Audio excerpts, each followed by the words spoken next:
जी नाजरीन, जैसा कि आपको मालूम है कि बल्दियाती इलेक्शन की आमद है।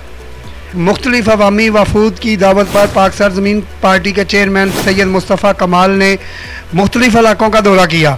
मज़ीद तफसीलात से आगाह कर रहे हैं ब्यूरो चीफ कराची जावेद पारक। जी जावेद पारक, तफसीलात से आगाह कीजिएगा।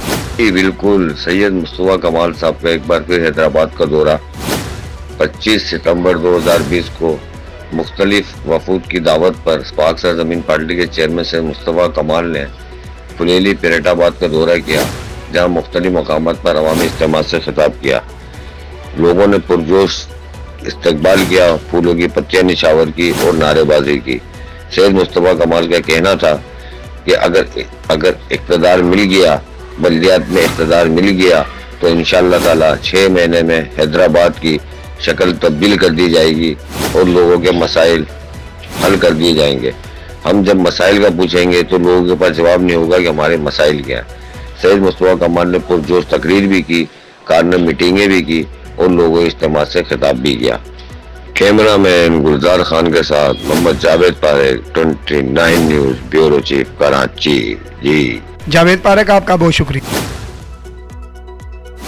के डर से चोरी नहीं की, अल्लाह के डर से अपने बच्चों को हराम नहीं खिलाया, अल्लाह के डर से मरने के बाद होने वाले हिसाब के डर से रातों को जाग कर जब कराची सोता था, लोग सोते थे, मैं उनके घरों के बाहर जाकर उनकी सुबह को बेहतर कराने के लिए अपने 4 सालों की रातों की मैंने नींदें कुर्बान की है, 4 सालों की रातों की। और इस शहर को, इतने बड़े दुनिया के 115 मुल्क से बड़े शहर को दुनिया के 12 तेजी से तरक्की करने वाले शहरों में शामिल किया। ये हैदराबाद कराची के 18 टाउन है, उसके एक टाउन के बराबर भी नहीं है। 1 घंटे में पूरा हैदराबाद घूम लो, एक टाउन के बराबर में नहीं है। यकीन जानो, मेरे पास आज हमने पीएसपी ने 4 सालों में इस हैदराबाद से ऐसे ऐसे नौजवान तैयार कर लिए जिनके ऊपर मैं साथ खड़ा हूंगा इन्हीं गलियों में हैदराबाद। 6 महीने में हैदराबाद में हमारे पास एक दफा इख्तियार है, 6 महीने के बाद 6 उसके बाद 6